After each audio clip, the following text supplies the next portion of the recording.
Top quality और consistent performance के लिए सिर्फ सिल्वर पंप नाम याद रखना है। और गर्व तो पूरे हिंदुस्तान को है, पूरे भारतवर्ष को है शुभांशु पर। शुभांशु देश का नाम रोशन कर रहा है, लेकिन अब उस स्पेस मिशन की कुछ अहम जानकारियां आपके सामने रखने जा रहे हैं, जिसको लेकर इतनी बातें हो रही हैं अंतरिक्ष में। ये एक्सियोम 4 का चौथा प्राइवेट मिशन है। ये नासा और स्पेस एक्स का संयुक्त मिशन है।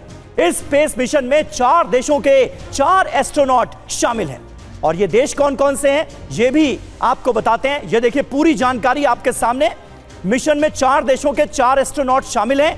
ये देश हैं भारत, अमेरिका, पोलैंड, हंगरी, जिनके एस्ट्रोनॉट इस मिशन में जा रहे हैं। बता दें आपको कि चारों अंतरिक्ष यात्री 14 दिन अंतरिक्ष में रहेंगे। ड्रैगन कैप्सूल में चारों एस्ट्रोनॉट्स उड़ान भरेंगे। ये ड्रैगन कैप्सूल एलॉन मस्क की कंपनी स्पेस एक्स का है। फैल्कन 9 रॉकेट के जरिए नासा से होगी ड्रैगन कैप्सूल की लॉन्चिंग।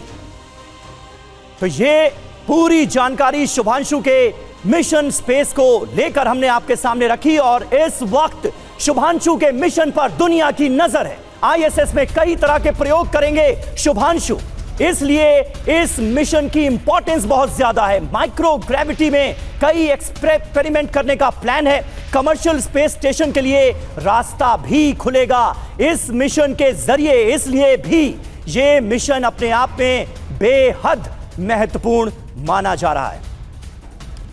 और देखिए हमारे साथ इस वक्त इस प्रोग्राम को और भी ज्यादा खास बना रहे हैं कुछ बेहद खास मेहमान। उनसे जल्दी से आपका तारुफ करा दें।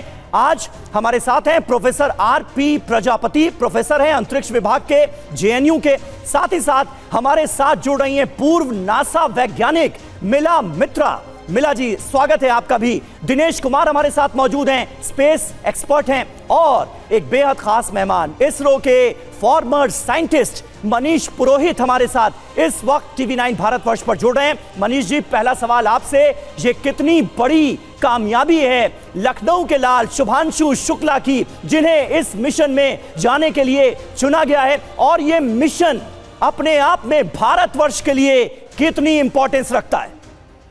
देखिए, ये बहुत ही गर्व की बात है और सही में गूज बम्स वाला मोमेंट है ये इस देश के लिए। वाकई यहाँ पर आप इसको समझिए कि इस वक्त मनीष जी रोक रहा हूं आपको। इस वक्त कुछ इंपॉर्टेंट तस्वीरें सामने आ रही हैं, क्योंकि वक्त अब बहुत कम बचा है इस मिशन की लॉन्चिंग में। और इस वक्त इन तस्वीरों को जरा हम डिकोड करेंगे अपने खास मेहमानों के जरिए भी। ये तस्वीरें सामने आ रही हैं। मनीष जी, अगर आप इन तस्वीरों को देख पा रहे हैं, टीवी9 भारतवर्ष देख पा रहे हैं, इन तस्वीरों को जरा डिस्क्राइब कीजिए हमारे दर्शकों के लिए, इस वक्त क्या हो रहा है? देखिए, जो चारों एस्ट्रोनॉट्स हैं, वो जो आपको एक पैनल दिख रहा है वो अपने क्रू मॉड्यूल में बैठ चुके हैं। और जो दूसरा पैनल आपको दिख रहा है उसके अंदर वो क्रू मॉड्यूल जो है उसको बाहर से कैमरा कैप्चर कर रहा है और साथ में कनेक्टेड आर्म दिखा रहे हैं, जहां से चल के ऊपर आपको जो दिख रहा है वो कनेक्टेड आर्म है, जहां से चल के एस्ट्रोनॉट्स जो है वो क्रू मॉड्यूल के अंदर जाकर बैठते हैं। अभी इस फॉल्कन को तैयार किया जा रहा है लिफ्ट ऑफ के लिए। राइट नाउ इस वक्त तैयारी चल रही है लिफ्ट ऑफ की। होता क्या है कि पहले क्रू को वहाँ पे आराम से सेटल डाउन करवा दिया जाता है, ये स्पेस सूट पहनकर, और वो वहाँ पर अपनी रेस्पेक्टेड जो डेजिग्नेटेड पोजीशन है वहाँ पे जाकर वो बैठ चुके हैं। अभी वो बस बैठ के वो खुद भी मॉनिटर कर रहे हैं जो प्रोसेस हो रहा है उसको।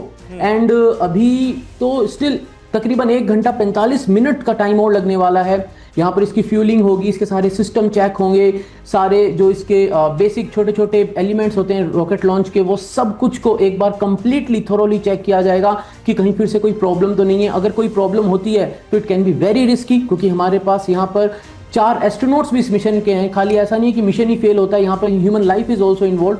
तो इस वक्त राइट नाउ बस रॉकेट को तैयार किया जा रहा है, इसके अंदर प्रोपेलेंट लोडिंग होगी, इसके सारे सिस्टम्स को मॉनिटर किया जाएगा, और जब सब कुछ परफेक्ट होगा और ये पूरा प्रोसेस 4 मिनट जब बचेंगे लॉन्च में, तब तक चेक चलता रहेगा। फिर उसके बाद में फिर ये एक बार चेक करेंगे कि अब सब कुछ सही है, तब जाकर वो कमिट करेंगे कि अब हम इसको लॉन्च करते हैं। यानी इस मिशन के लॉन्च होने से लेकर अंतरिक्ष में पहुंचने तक अब ये अंतरिक्ष यात्री इसी पोजीशन में फिलहाल रहेंगे? हाँ, ये इसी पोजीशन में फिलहाल रहेंगे। एंड ये तकरीबन 28 घंटे का पूरा सफर होने वाला है।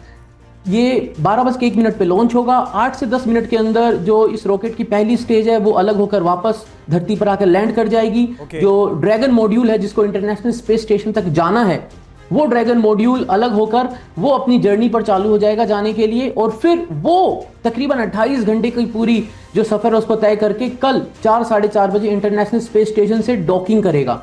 ये जो पूरा प्रोसेस रहता है इसके अंदर 4 से 5 बड़े मनूवर करे जाते हैं जिसको बर्न्स कहते हैं। तो वो जो बर्न्स हैं, उन बर्न ट्रांसफर बर्न कहते हैं उनको। तो इंजन को फायर करा जाता है बार बार, जिससे कि ड्रैगन को उस स्पीड पर, उस ओरिएंटेशन में, उस हाइट तक ले जाया जाए कि वो आराम से जाकर इंटरनेशनल स्पेस स्टेशन से डॉकिंग कर ले। क्यों? क्योंकि इंटरनेशनल स्पेस स्टेशन तकरीबन 8 किलोमीटर प्रति सेकंड की रफ्तार से इस वक्त भागे जा रहा है। तो आपको अगर किसी इतनी तेज भागने वाली चीज को पकड़ना है तो आपको अपनी स्पीड भी उसके बराबर करनी होगी। और सिर्फ बराबर करने से काम नहीं चलेगा, बराबर करके आप यूं आके टकरा गए तो सब गड़बड़ हो जाएगी। आपको उसके साथ आना पड़ेगा, जिससे कि आप दोनों के बीच की, यानी जो इंटरनेशनल स्पेस स्टेशन है वो भी और जो क्रू मॉड्यूल है वो भी, वो दोनों ऐसे चलें जैसे वो एक साथ चल रहे हो।